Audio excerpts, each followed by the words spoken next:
Hi, Okay. Marcus. How you Well, going? hey. Well, hello, Eugenie. How are you? It's good. I'm good. This is going to be a bit of a different chat today. We're going to call it, we decided ChinWag, hey, and I guess our listeners can, CHINWAG. yeah, ChinWags, where there's no guest and host here. It's just two homies hanging out, chatting about all things homeopathy. That's And you've just had a birthday, shooting the Marcus. breeze. Yeah. Happy birthday for the other day. Did you have a good one? Thank you. Yeah, it was good. Yeah, really good. Another year older, another year wiser. And yeah, no, it feels good. I'm feeling good. I'm feeling healthy, feeling vital, which is important. My kids keep reminding me I'm getting older. I know that, kids. Thank you. But I'm wiser. I'm wiser for it. And I think our kiddies are the same age because you've got an We are. 11-year-old boy and 8-year-old girl, hey? 12 Oh, and 8. Yeah, 12 12. and 8. Oh, yeah, 12 and my 8. Yeah, son's yeah. 11. Oh So my God, it's, he's acting like he's 16 though. I feel a yeah. little bit cheated because I thought I had until about 13 before the hormones started kicking in, but he's like full on hormonal at 11. So Absolutely. I feel I feel a little bit underprepared, ill-prepared. Exactly. Well, Thank it's a goodness for transition, isn't it? homeopathy. It is. Yeah, well, it's a transition. And what it's done for me is made me think about the world that he's going into as a young man. Mm. And yeah, it's interesting what you go through because, as you know, when you go have kids, you relive your childhood as well. But this area not coming into the teenage, but also, like I said, the world that he's going into as a young man, and I'm being a young man in the world. It's a really interesting transition. Really interesting Mm. transition.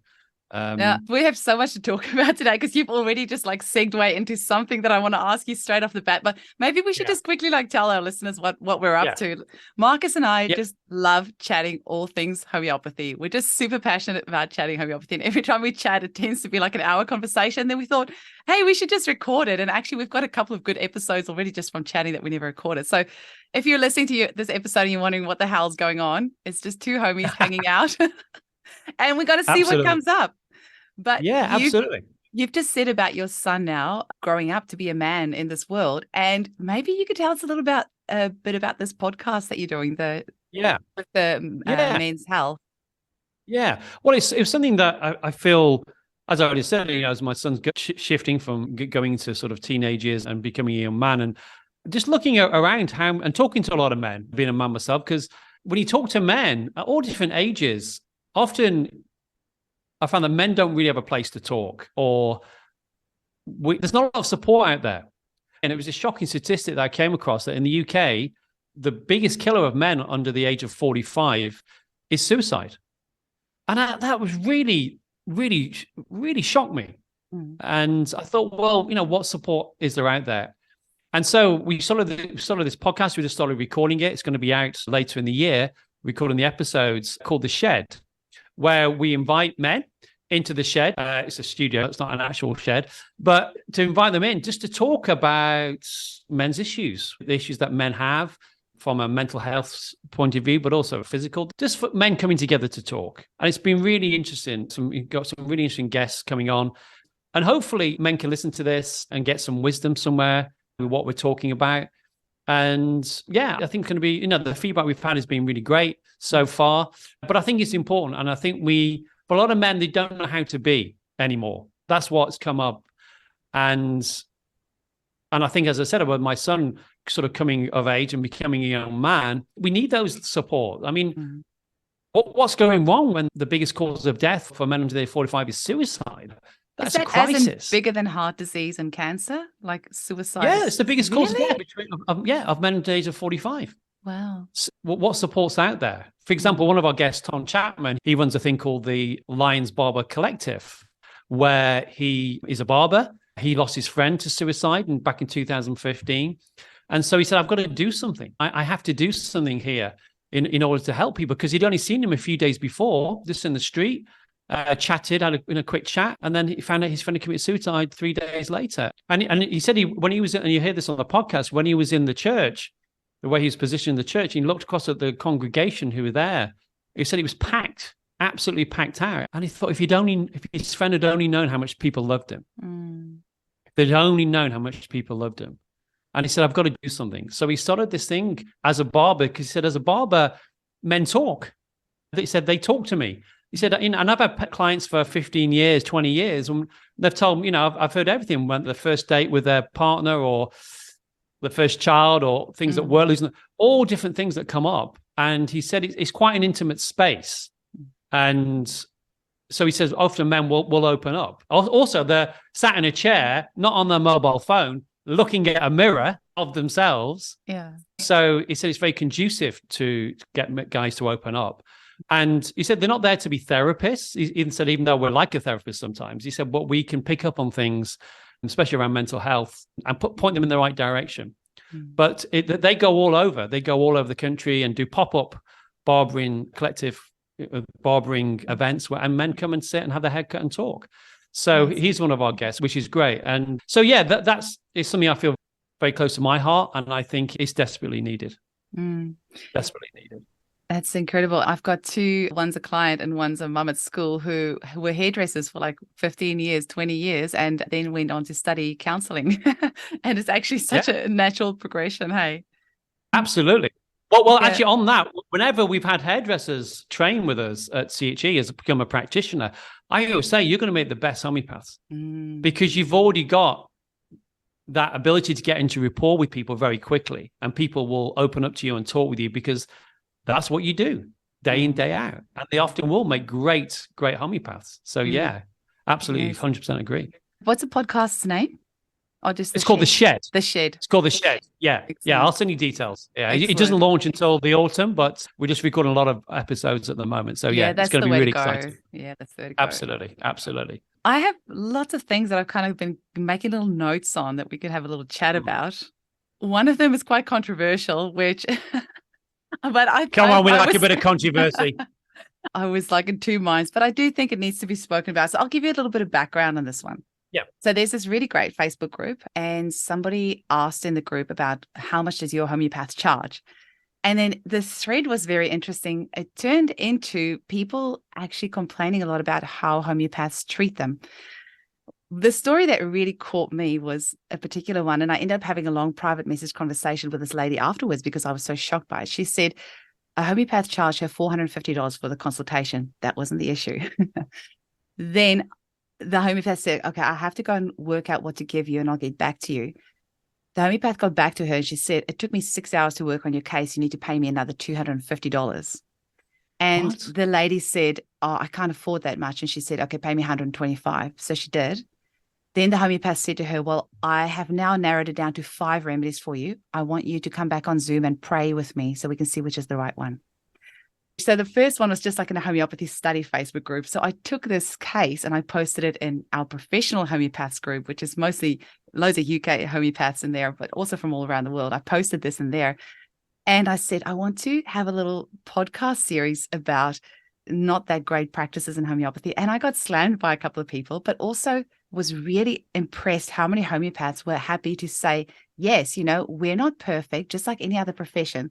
These things need to be talked about. We can't put ourselves on pedestals and think that we're perfect. Yeah. So I'm kind of like treading on this because so many of them were saying, you can't point these things out on a public forum like a podcast because you're going to give homeopathy a bad name. But then at the same time, I don't want somebody who's gone to a homeopath who charges them one fee, then another fee, then wants to pray with them to think that that is how homeopathy is done. I want to make a huge caveat here as well. There are some people that are really going to be happy to pay extra if you have worked 6 hours on their case, which many of us do most of the time anyway. I've never heard of a homeopath charging extra for that. And many people are going to feel comfortable and more comfortable with a homeopath who prays with them than one who doesn't. But the message I kind of want to get across is that that is not standard practice. And because this person was so put off by this whole experience that, you know, it really left a bad taste of homeopathy in her mouth. So I was wondering, Marcus, do you think we could kind of tread into this conversation? Because there were these other conversations came up of apparently a well-known homeopath. I didn't private message this lady to find out more details, but she said this homeopath's really well-known, lectures all over the world, and talks about their great result. I don't even know if it was a male or a female. The person just said they have great results. So this person booked with them, but then it turned out that this homeopath does not do follow-ups. So how can you say that you're having great results if you're not somebody that does follow-ups? And then there was other stories there of homeopaths who just never got back to their client with a remedy. And then one person, I actually had another really horrible story that I can't even tell on air because the person, they said, I'm going to tell you this, but that homeopath actually ended up in jail.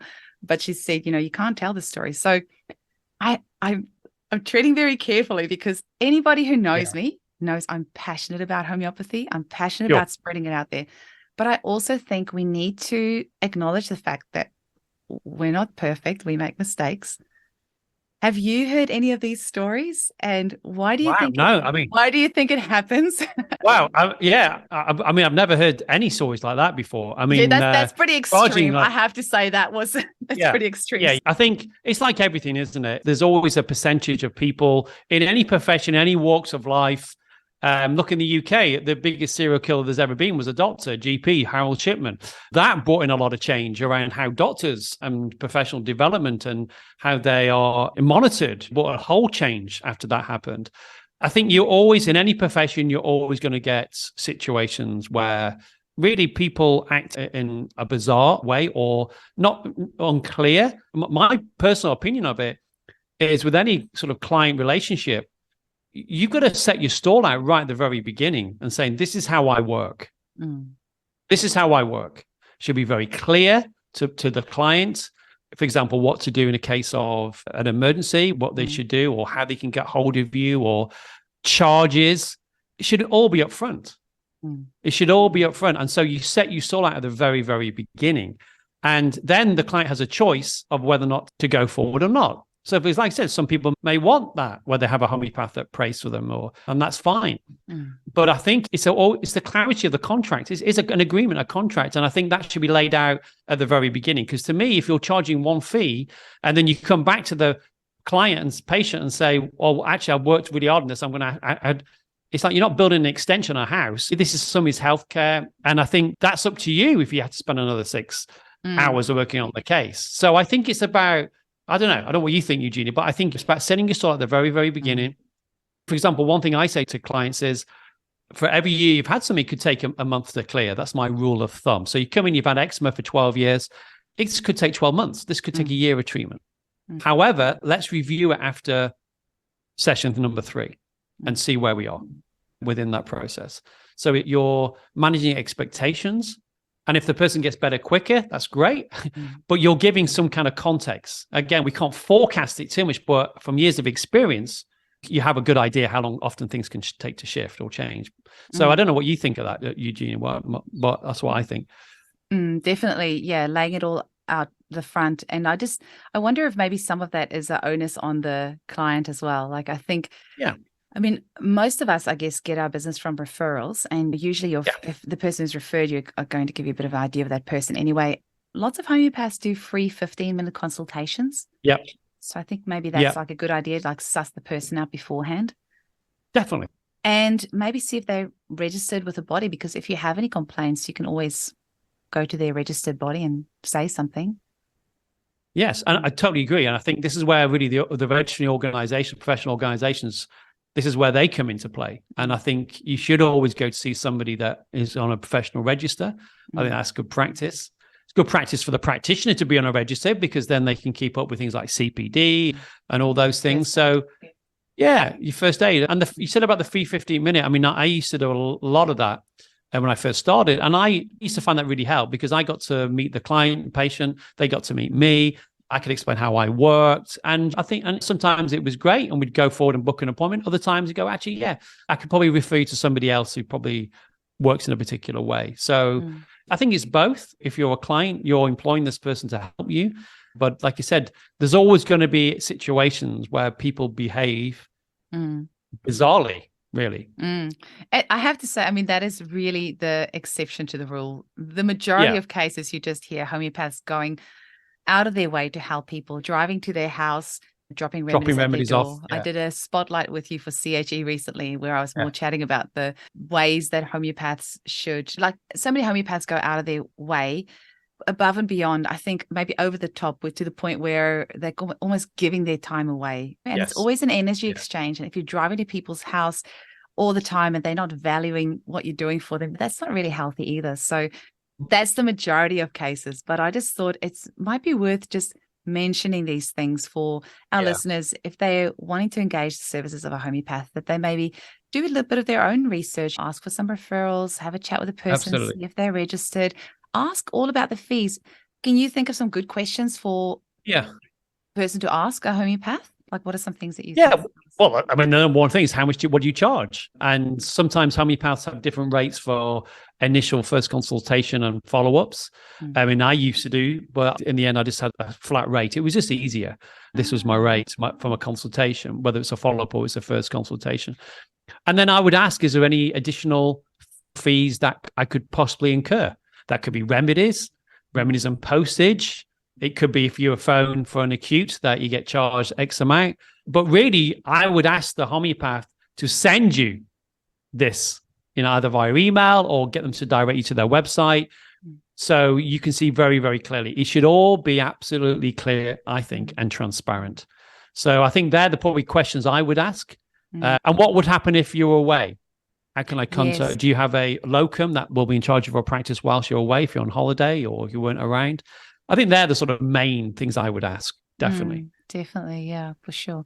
And what to do if there's an aggravation, all those sorts of things. Yeah, whether, like you said, with the remedies, whether some homeopaths include them, some charge extra for them, the fees of it. And something else is also how long the person can expect to hear from you, like how shortly after your consultation can they expect to hear from you. Some homeopaths prescribe on the spot. Some of them will take a few hours or maybe a day or even a week to get back to you. Sometimes there is a bit of extra work that's involved. So I think all of those. But again, it's back to what you're saying. It's being clear, asking them at the beginning, when will I get my remedies? Like I said, I prescribe on the spot. So it's just easier. But some homeopaths may need to work on the case. I mean, look, we all work on cases, but like you said, may send it afterwards or order it from a pharmacy, and then it's got to go. They've got to order it. Then that order's got to come to you, and you could be in a different country or a different city. And so, I think it's having that. Just asking those questions. You're right. When did you start prescribing on the spot? So you've got like 5 odd years of experience now. Hey, you were 30 years. Oh my gosh. I started really. I remember when I qualified. I mean, very clearly. I was like, I'd have a day of patients and then I would spend the next day working out the cases or 2 days. It depends on the case. But I was thinking, and I worked out I was on like £4.30 an hour after I did all that. So I decided, and it was actually a homeopath, I had a mentor at the time, said to me, look, you've got to start prescribing there and then for the majority of the cases. They said, you know what remedy to give. It's like the 80-20 principle, the Pareto principle. 80% of the cases you'll be able to prescribe there and then. 20% you may need to go and work on. And so that's what I did. And I got to remember, I was nervous because it's like, oh no, I'll go into analysis paralysis. But I did it. It worked. It wasn't, and it's only when people came back and said, oh yeah, they've done really well on the remedy. I think, okay, I can do this. It's just a confidence thing. But even now, sometimes I get difficult cases where I won't prescribe on the spot. I'll say, I just need to get some time, just look through the case. Because especially I think as you go on, I remember Robin Murphy saying this, as you go on through practicing, the more experience you get, the more difficult cases are sent to you, are given to you, because you can deal with it. But so sometimes, you'll work on cases. But 8% of the time that I'm prescribing there and then. A lot of that depends on how many clients you see as well, though. Hey, like I found that became a lot easier once my clinic got insanely busy and I just literally could not spend that much time. And I was forced to kind of prescribe on the spot. I sometimes feel like there's so many things that I have been just kind of forced into. Like I feel just as the clinic got busier, and I used to do kind of like 4-week follow-ups initially a few years ago. And that was a tricky one because the remedy often wouldn't have had enough time to kind of work its way out. And you'd be so tempted to kind of want to change it. But I also felt, well, I don't want to leave them too long without seeing them. And then it got to a point where my clinic was so busy that literally my clients couldn't get in sooner than 8 weeks. So they became this natural 8-week follow-up. And Hilary Dorian actually said she had the same thing happen in her practice, that it got to the stage where she got too busy, she couldn't. And it worked out so much better because what would happen is they might have had like an aggravation or something big come up at the 3 or 4 week mark where you might have been tempted to change. But then by the time they come and see you at the 7-8 week mark, then they're like, oh, that's resolved. And I feel so much better now. And that was really interesting progression. Yeah. And like you said, and you're reacting to how your practice is. And like you said, I remember that exactly very clearly. You just don't have time to spend when you're busy to be sending out all those, unless you get an assistant. That's why it's just easy to do it there and then. So I used to leave a small little gap between clients, so I could go, so I'd have enough time to make the remedy to give to them, and then they'd be booked in by the receptionist. So yeah, it's dictated by your practice and how you want your practice to be. The other thing as well, actually, on that, Eugenie, I remember this. I was very young when I first started my practice, only 23. And I had to make this work. This had to work for me. I had no choice. I had no other career. This homeopathy was it. And I wanted it to be. So I just went, I think I told a little bit of the story when I did your podcast, but I got very busy very quickly to the point where I was seeing like 16 people a day. So I'd start at 7 o'clock in the morning. And I did that because the osteopath worked at the same clinic, and they used to do the same. And so, because you get all the paid people going to the work, and this is in London, in the city. So I'd get the people for work, and then I would finish sometimes till 9, 10 o'clock at night. And you know, it is when you get busier and busier, people, because it's all now personal recommendation. They phone you up saying, I want to see you. You say, I've got no space. I go, oh, please, I can recommend somebody else. No, I want to see you. You're squeezing people in your lunch hour. All of a sudden, you've got no lunch hour. And it's just crazy. And I burnt out from that. I remember a few years into doing that, being in a consultation, thinking, I just felt empty.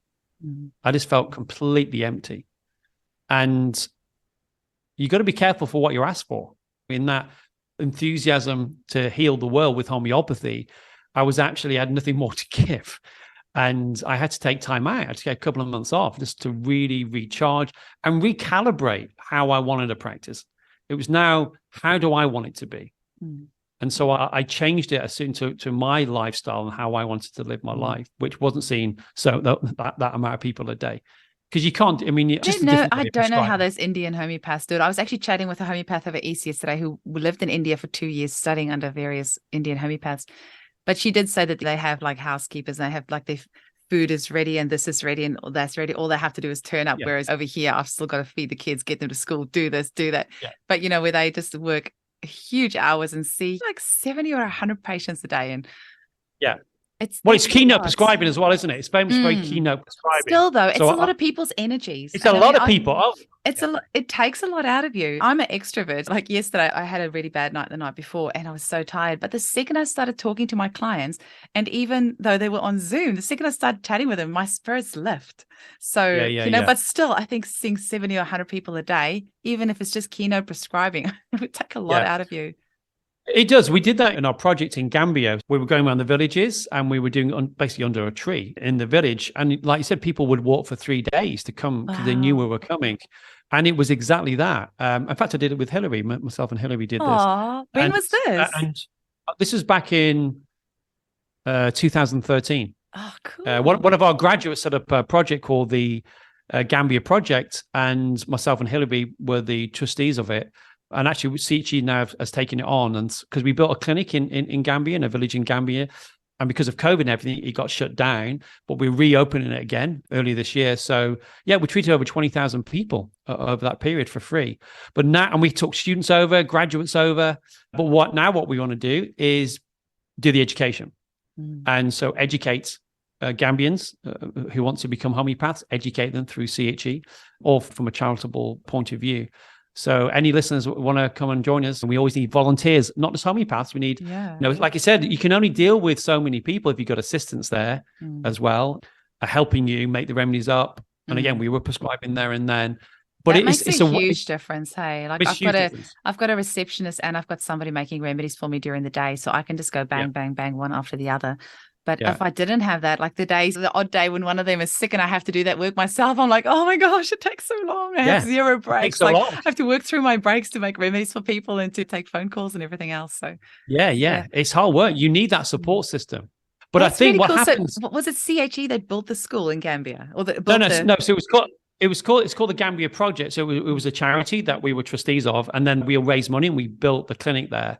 But because of COVID and everything, and the sort of charity had to close, so CHE has taken it on and taken the clinic on and the whole aspect of the project. So yeah, it's really great. It's run by one of our lovely graduates, fantastic, so motivated. In fact, she came on a spotlight session, a lady called Samina Khan. She's fantastic, such an inspiration, passionate homeopath. and her energy is incredible. But she's got in with the government in Gambia. So this is where the education part comes in, where we're going to train the doctors and the nurses in homeopathy. So the Gambian government want homeopathy as part of their healthcare system. So yeah, it's a great project. That is seriously cool. I literally just almost pretty much finished speed reading Hilary Fairclough's book, The Triad Method. And because I'm interviewing her tomorrow. And just reading all the work that she's done there in Botswana as well. Holy moly. There's some, and also I'm interviewing Harry van der Zee tomorrow. Right. And the work that they're doing with Peter Chappell's remedies. It's unbelievable what people There's a lot of stuff going out around the world. People don't realize it. And if you've got the time and you've got the capability, go to these projects and work and volunteer, because it will show you what homeopathy can really do in a place where there's no healthcare system, really. And they have a tradition, especially in Gambia, of traditional medicine. There's no pharmaceutical companies. Well, not at the moment. I'm sure they'll be moving in at some point. And people are really open to it. And they come back and they tell you the results. In fact, one village, because we've been there a few times, when we went, the whole village sang a song about homeopathy and how it had helped the village. And we're there, and it's like tears are strolling down our eyes, and it's so emotional because it was such a heartfelt song and message, and how important we were to them. So this is why, as opposed to being in the UK or in Australia, we just slammed all the time and horrible stuff written in the media, and nobody knows what it is that you do, and they couldn't care less, and they just want to suppress you. It must be nice going somewhere like that where people walk 3 days to see you and they sing songs about you. Exactly, a bit different, isn't it? But with skeptics, look, the thing about skeptics, I just think they're confused supporters. That's all they are. They're just confused supporters, and it's fine to have an opinion that is different than ours, I think. And so I don't necessarily need to convince skeptics. It's like, to me, the proof's in the pudding.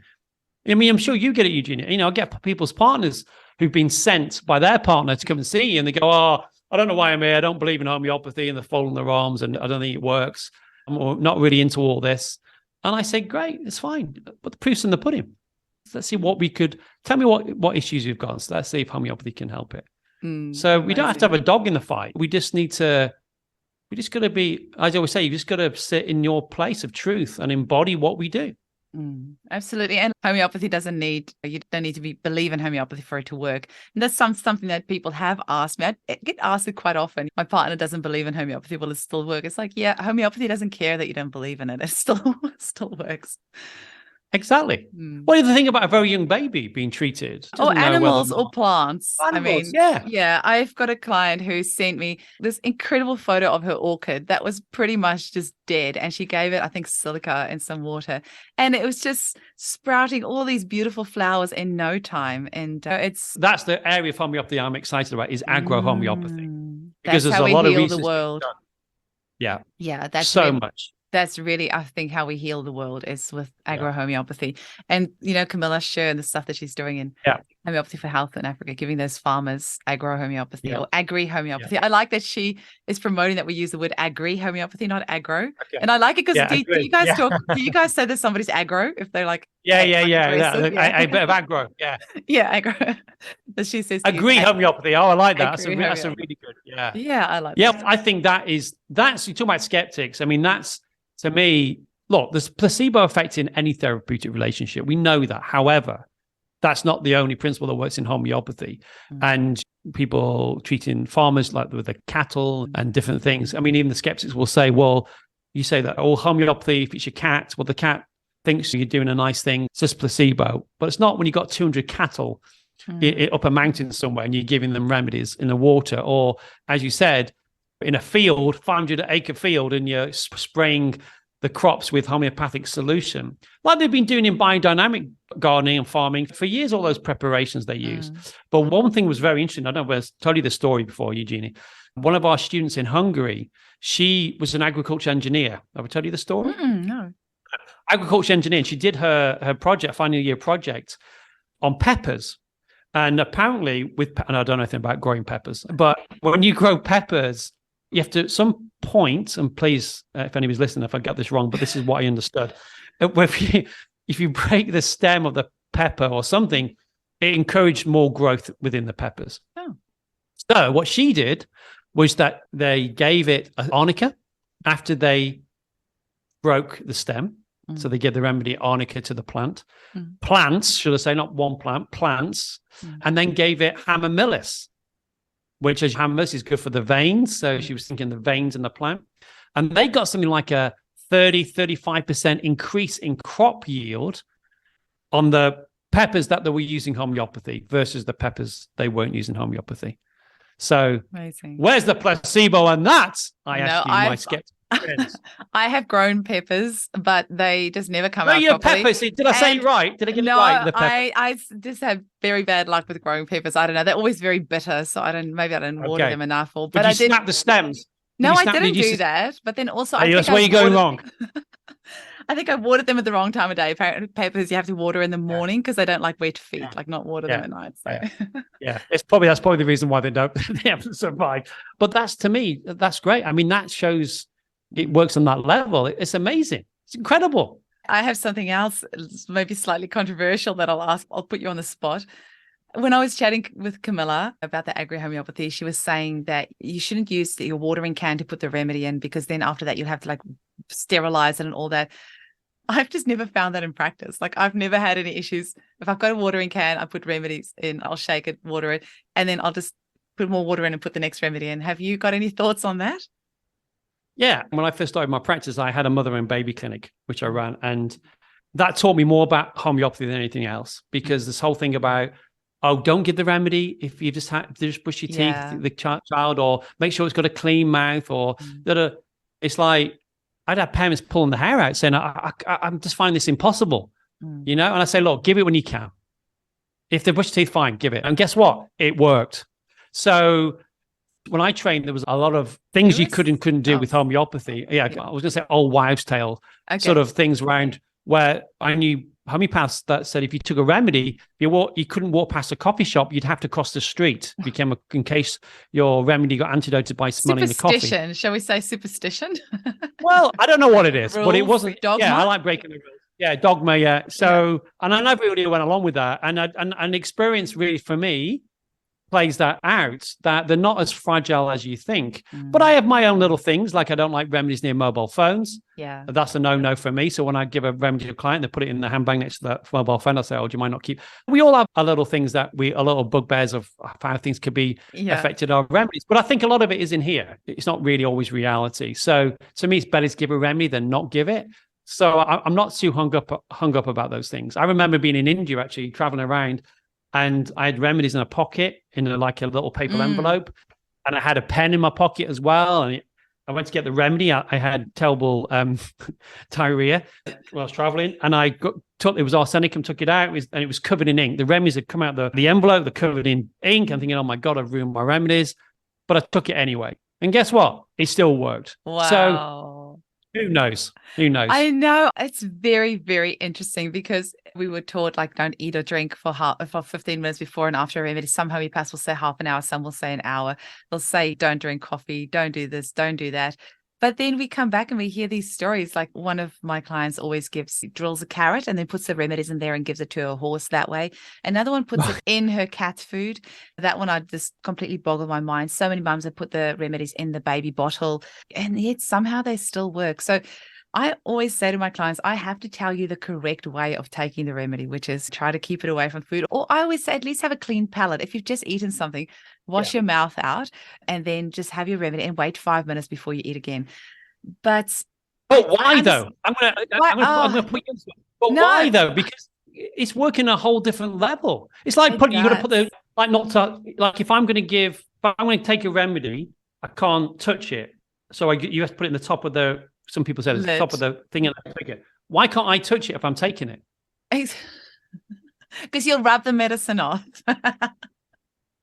Will I? No, I'm just saying what I've been told. But it's great. This is great that we're having this conversation. I'm so glad. Because also we were having somebody literally asked in the group today, they've run out of Arnica 30C. Can they put some of their Arnica 200C in that bottle? And I was like, yeah, it's probably fine. Like you've probably just made a combination remedy or a homocord, and somebody What said they had the 30 in there? Can they put the 200 in the water that bottle? Yeah, no, why not? no. So they had like a remedy bottle with pillules, and the 30C Yes. pillules had run out, but they had Yeah. another bottle of 200C pillules, and they wanted to put some of those pillules of the 200C into the 30C bottle. And I was like, yeah, that's Why? fine. Yeah, Why? why Just would you want to because do they it? wanted to share it with a friend, I think, or something like that. What they want to? Oh, I see. So it's not. So they didn't want to make the 200 into a 30. They No, wanted no, just to no. give some 200 to somebody. Of course, that's They fine. just wanted to give Yeah. somebody, yeah. And then they also You could somebody wash the had, bottle out if you really wanted to you get into could. it. Wash the bottle out if you wanted to, or whatever. But then maybe it's still a trace. Who knows? It's these sort of like these do's and it's the do's and the don'ts. And I Yeah. think at the end of the day, it's about experience. Because Yeah. there's different viewpoints in homeopathy, as you know. So it's like the single remedy versus a combination remedy that people feel very strongly about. That we talked about this last night. But actually, often combination remedies is how people get into homeopathy. So, Absolutely. somebody who I know who's not into homeopathy at all, he's got hay fever. And I said, and I won't say he was skeptical, he's open-minded, but I said, like, go and try a remedy. And he went and got mixed pollen from the pharmacy. And he's had, hay fever for a long, long time. And this was really high here recently, the pollen count. And I said, oh, how are you getting on with it? A few days later, how are you getting on? He said, I've had no hay fever. He said, I can't believe it. I said, I'm not quite sure I can believe it. He said, but I don't have any hay fever. And that's, a combination of the different pollens. So now that has really sparked his interest. And now he's got a remedy kit. And so it's like all these things, it's different strokes for different folks, isn't it? It's like there's many routes into homeopathy. Because some people would argue, well, you don't know which remedy worked and it doesn't matter. That person got better. And if they then get into homeopathy that way, and then the family get into it, and that's how amazing is that? Absolutely. How amazing is that? I want to have a big conversation about combination remedies. I'm going to write it down here so I don't forget. But I just quickly want to finish up that other conversation that we had about things that antidoted. And I kind of want to what I feel with that is some people are super sensitive to remedies and them getting antidoted. And some people can just hold a remedy and it will work. Some people can just think about a remedy, it will work. They can write it on paper. But then also for some people, a remedy can get antidoted quite easily. I don't know. I think that maybe has something to do with a vital force, that particular person's vital force. So that's why we say to use the remedies a certain way. But for most people, it's going to be completely fine if you have it with food or with your coffee, or if it's been in your handbag next to your cell phone. The problem is just that if we say to people to use it willy-nilly and they are somebody who has perhaps antidoted the remedy somehow and it doesn't work, then they're going to think that homeopathy doesn't work. So but again, you're in very gray area here. So a person, I'm trying to think what you just said then, but like a person who's antidoted the remedy. Sorry. Yeah, no, just basically say for example, you've brushed your teeth with mint toothpaste, and then you had your remedy. And that's how you always, like, you have a remedy that your homeopath prescribed, and that's how you take it. You brush your teeth, and that's the easiest time of day for take it for you. And it has somehow been antidoted. And then you say, oh, well, homeopathy doesn't work because I've used it. But actually, maybe the mint. But how do you know it was? I see what you're saying. How do you know that was? Yeah, this is the thing. So we, how do we know that it was that? How do we know it wasn't the correct remedy that was prescribed in the first place? This is when we say we get into these areas that actually we can't quantify. No, we can't. And when you look at homeopathy, I think this is, and a lot of homeopaths do this as well, how we complicate things. Oh, we love that. We overanalyze things and we go complicated. It's like, actually, homeopathy is very simple. It's a law of similars. Let's get back to the principles. It's the law of similars. And then our mind starts getting involved in this and that and all the rules and regulations around it. But at the end of the day, the remedy is a key to a lock, and it stimulates the body, the vital force, to heal itself. It's a key to that lock. And I think if it's the right remedy, it will work through it. And they're not as fragile as we think. But also, we think about homeopathy often in a very allopathic way. For example, when we talk, maybe I'm going off another tangent here, but just when homeopaths go, on what potency was that? Well, that doesn't really matter. It's about the vital force of the person who sat in front of you, that client or patient. It's their vital force.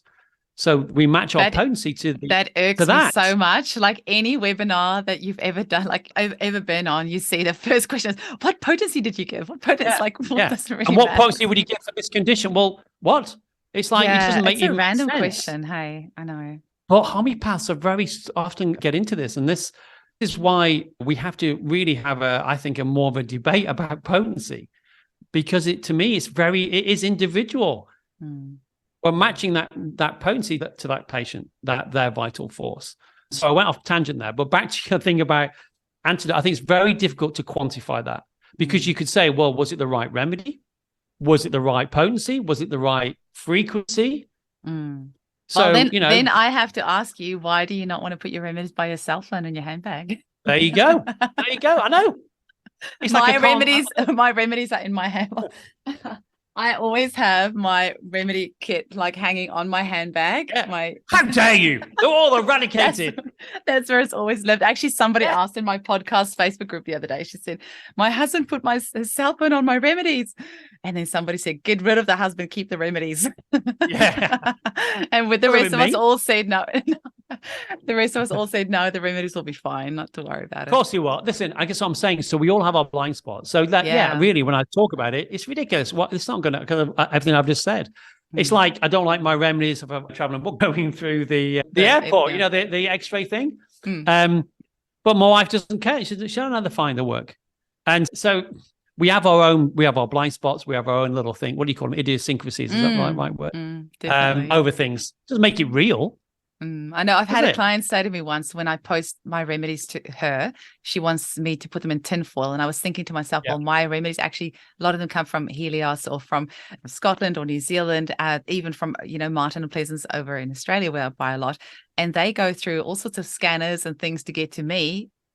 And they're not wrapped in tinfoil, so it's not really going to make a difference if I wrap it in tinfoil and send it to you, because they obviously work when they come to me, and they're not wrapped. So I think I'm trying to think, because I know that you and I have had this conversation about weird little idiosyncrasies in homeopathy, but I'm trying to think if it was a recorded chat or if it was just one of our chats that we had. But it might be. I don't know. We always, we talk about a lot of subjects. There's so many things like that.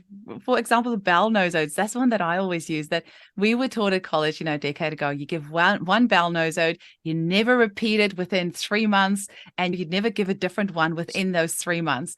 And it made me so terrified of using it. And then I did Hillary's. Why? So the question I'd ask, I know. So the question I'd ask was, why? Why? I never thought to ask. I just blindly accepted when my lecturers said that they must know what they're doing. So I just never questioned it. And that's just how I practice. Back to this thing, that's saying the remedy has the power. It's a key, isn't it? So it's like saying the key to the Ferrari or the sports car. Let's say Ferrari. The key to Ferrari, the key is so powerful. But it's not. It's only the interaction with the Ferrari if it's the right key. But it's the vital force that has the power, not the key. So I don't know. Yeah, sorry, I interrupted you. No, I was. Well, this is a bit passionate there, Eugene. This is what our CHINWAG's all about, right? Like, it's not. Sure. We're just having a conversation. Yeah. So interrupt all you like. But for me, it was revolutionary when I did Hillary's bowel nosodes course on CHE, and she said to use a bowel nosode daily for 21 days. I'm like, oh my God, are you serious? But for the last 3 years, I have been prescribing bowel nosodes Mondays to Fridays for 8 weeks at a time. And people are doing so well. That's all I'm interested in, aren't you? If people get better. Now, you know why Hillary says that 21 days? It was something to do with the gut microbiome and the time. Exactly. It's the bowel flora. It takes 21 days. Exactly. That's so she has a rationale. That makes sense. So exactly. So she has but somebody says, only give this once every 3 years on a full moon, make sure it's a Monday. It's like, where does this stuff come from? It's like Margaret Tyler in Homeopathic Drug Pictures, and she talks about lycopodium. Never, ever, ever give lycopodium 200. Oh, really? As your thing, Christian. I've always remembered that from as a student. Terrified me. Why? Because she probably once had a patient or client who had a bit of a dodgy liver, gave them lycopodium, and it overstimulated them. So we've got to be very careful. I think the only golden rule, Eugenie, is there's no golden rules. I think we're not dealing with, as I said, material, crude doses. We've got to stop thinking allopathically. Exactly. we've got to keep thinking it's the keys and the lock. It's the vital force. All that healing wisdom, where we're going to need, is within us. Definitely. And all we're doing with remedies is tapping into that. Back to the law of similars, those principles of homeopathy, like cures like. And I think if the more that we keep it simple, and I'd say to anybody that's gone into analysis paralysis, and I say this to students at the end of the year, put your books down, go and read A Beginner's Guide to Homeopathy again. Go back to the basics. Go back to the simplicity of what homeopathy is about. That's what I think. You said that so nicely. I think that's a great place for us to finish off for today, for our first ever CHINWAG. I hope we're going to have loads more of these. And maybe if any of our listeners have some suggestions for topics they'd like us to CHINWAG about, maybe if you have interesting topics here, like that you want us to discuss, let us know. And also, if you can think of a better name. No, it's a great name. It's a great name. That's a great name. Okay. Very Australian. Yeah. Well, is it not British? Like, do you? Yeah. No. Yeah. Okay. Yeah. Cool. But thank you. It was really fun to hang out with you, Marcus. I have loads more things I want to chat about, but we'll save it for next time. Thank you so much. Yeah. Thank you. Until the next time. See ya. Bye. Bye.